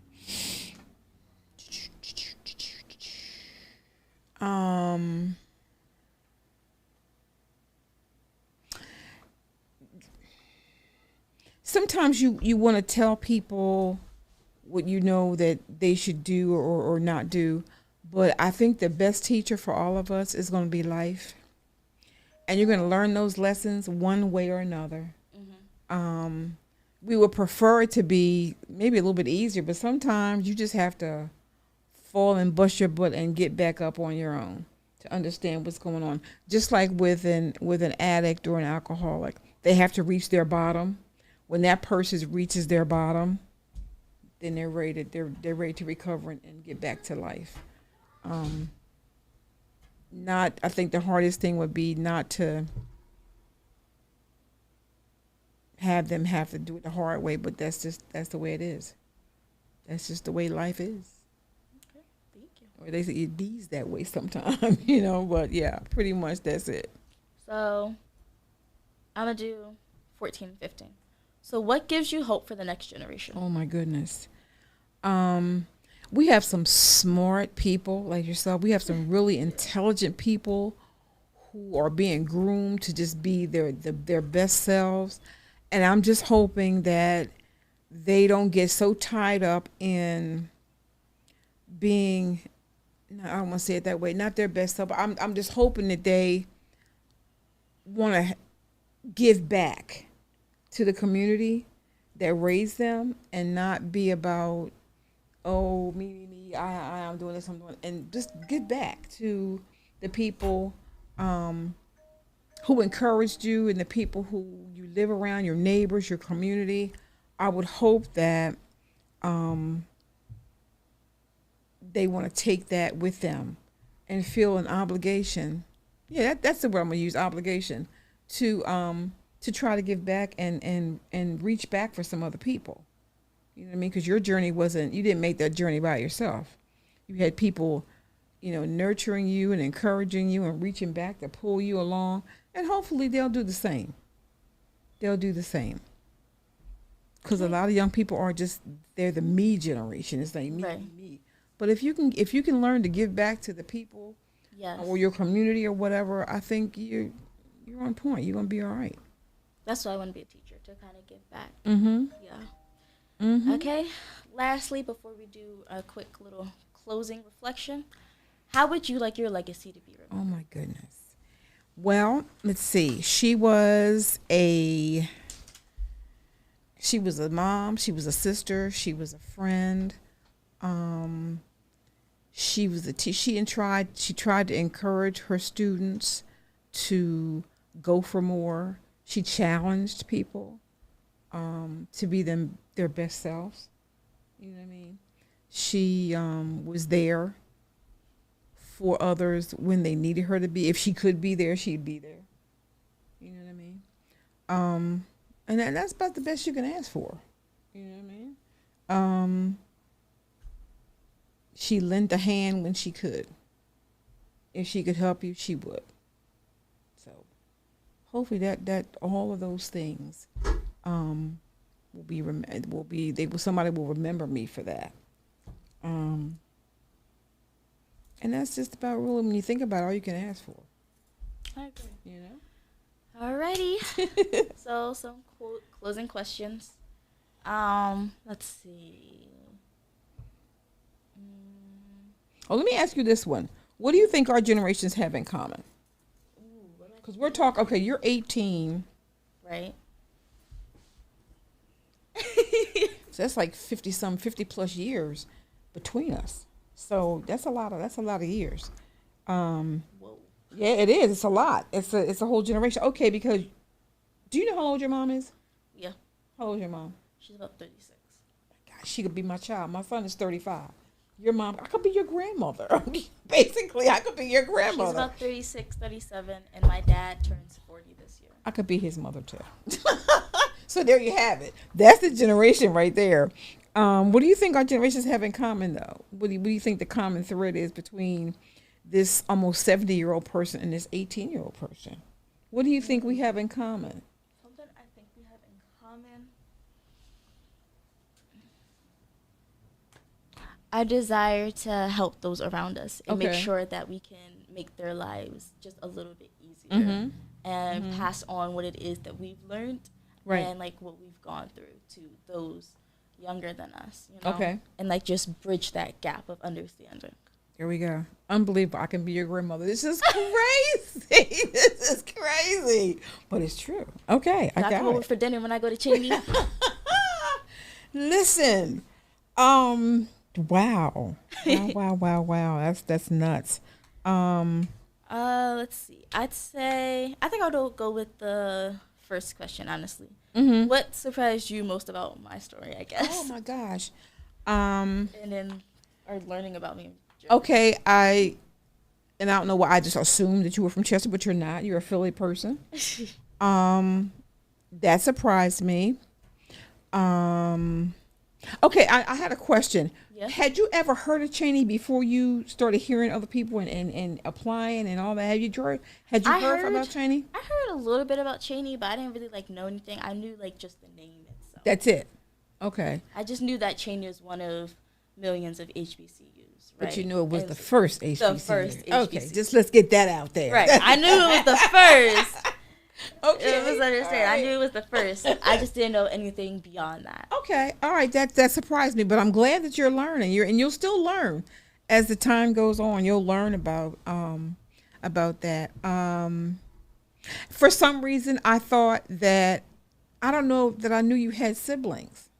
I don't know why, but whatever. But that you're the oldest of three, right? All right, and I'm the youngest of three. So, all right. Many are surprised. They're like, yeah. really? You kind of give like only child vibes. And that's And what I'm I like- thought. But for some reason, I thought you said siblings. You got siblings. Thought you were only child. So okay, all I'm the right. oldest. I wanted to be an only child as a kid, but as I got older, I was like, yeah, never mind. I don't want to get rid of these two. I like them. Yeah. I was like, I thought about it, and I was like, yeah, no, I don't think I could handle. I'm I'd sort of say used to them by now. You know yes, what I mean? like that was it. I'm so used to them by now that I can't imagine them not being with me. Exactly. Like being raised side by side. by me, Exactly. right? So yeah, and I agree with you. Like the whole like living without my parents, like trying to learn without them. Like my parents try and teach me a lot of stuff. Yeah. Right. There's some things they can't teach me. There's some things that they can. They're doing their best, of course. Yeah. Some things life is just going to just hit you in the face with. You know what I mean? And so I'd say like that's also one of their big fears. Like my dad said to me, he's like, you know, a lot of people like, you know, crack under the pressure of being away from home and having the adult on their own. And he's like, I'm really worried about getting that phone call about like, you know, you going through it, you having a breakdown of some kind, and now I got to rush to go see my baby, right? Because he's like, you're my firstborn, you're my baby girl, right? So he's like, that's what everyone in my family's worried about. They're like worried because like they're like, oh man, she was going off to college. Like, see, this is what I'm talking about, the proximity. Within an hour, they can get to you. Yes. If they have to drive, they can get to you in 45 minutes or so. They're not that far away. So it gives you that sense of independence, but if they need to get to you, they'll get to you. And I remember an instance where I had to get to my son. His roommate was just, he was horrible. And the dorm director called me to say, I think we're going to have to change Taylor's room. Okay, what's going on? His roommate just been, I said, okay, you know what? Should I have a room ready for him to go to? I said, I'll be there in an hour. We'll be there. I called my sister. She's like, just come get me. I'm ready. We went out there. We had him out of his room into a new room within 2 hours. He was in there settled. And no, we're not going through that. We're not here for you to be stressed and because your roommate wants to do all these other things that don't interest you. And you should not have to go to the library to study and have quiet time. That's your room too. Right. I'm like, no, we're not doing that. So we were out there in those 40 minutes, getting him together, setting that new room up, and he was up by the time we left in a couple hours, he had a new room and a peace of mind. So the proximity I get for your parents, tell them don't worry about it. They can get to you just like that. Right. Yeah. And they know that, which is, to me, which speaks volumes to why I think I wanted to go to Cheney, because my mom could get to me if she needed to. And for my son, I could get to him if I needed to. And in that one instance, I did. And we were out there in no time at all. My sister was like, I'm at the end of the driveway. Just come on. I said, I'm on my way. And that's what we did. So, you know, I get it. But you'll be fine. I think you're going to have a great experience. You're going to like it. You're going to love it. I think you'll be able to handle it because you're a mature 18, and I think you're ready. You're absolutely ready for it. This was a pleasure. This was just the best thing ever. I loved it. And I thank JP for this opportunity for us to get to talk kind of one-on-one. Yes. So trust and believe, you know, you may see me on campus and like, hey, it looks like Miss Renee. It is Miss Renee. So yeah, just know, you know what I mean? Keep in contact with me. Let me know where you're living. So you may see me pull up anytime. Seriously. I'm like, that looks like, that is her. That's exactly who that is. Miss Renee, that's you. Yep. I'm over here. JP, thank you so much. This was awesome. No, this was awesome. I thank you. So the reason behind Project Engage is when I was a kid, I used to go sit on the Armstrong's porch. Rabbit and Sock Armstrong. They lived off of 4th and Engle, right around the corner from my mom's house. Right. And this was before I started hanging out in the streets. And I would go and sit and talk to Mr. Rabbit, and we would talk for hours. My grandma would call, is John around there? Yep. This Armstrong man, your grandma looking for you. He had this dog, and we used to walk the dog, Lucky. We used to walk the dog. So I remember what it felt like to sit around my elders and talk to them and have a conversation and not be stuck in a phone or not be on my own trip. Exactly. Right? And I remember how my life felt after, when I no longer felt that connection to my elders, when I was running from the gaze of their eyes because I was up to no good, or I was doing something. They could see right through what you were doing. And they could see right through to what I was doing. So, you know, I just wanted our children to have that moment with an elder that they don't know, that they will get an opportunity to learn more about them and learn that we have more in common than we think. And we hit on a lot of things that we have in common that I had no idea about. Right. So that really like, wow. When she was talking, oh my God, I did the same thing. So yeah, we hit it. Absolutely. Some common ground. So thank you. I appreciate both of y'all stopping through. This was wonderful. Thank you so much for the opportunity. This is not going to be the last one. We're coming back for a second cohort of Project Engage. Awesome. So hopefully we can do the same thing we did last and switch it up. Maybe we'll do it in the fall. Right, okay. And then the winter, when the weather is better, a little bit more stable. We ain't got to worry about the snow because the snow stops everything. Rain, not so much. Snow, you can move in rain. Shut you down. Snow and cold shuts you all the way down. So I want to thank y'all both for your participation in the group, and let's keep going. Congratulations. Yes. I'll be up there at Cheney too. See, you feel me? Like we'll be popping up on you. You feel me? Exactly. Making sure you straight. You feel me? Even though I know you will be. I'm super proud of you. You feel me? From the first interaction we had at Kusa, you know what I mean? I said, oh yeah, she's going places. So I'm super proud of you, man. And that's the end, man. CMPradio.net, man. We're coming back. We probably had Miss Pat Tripley and Lakira, they were also a part of Project Engage. But CMPradio.net, Project Engage. I want to thank Miss Renee. I want to thank Janeen.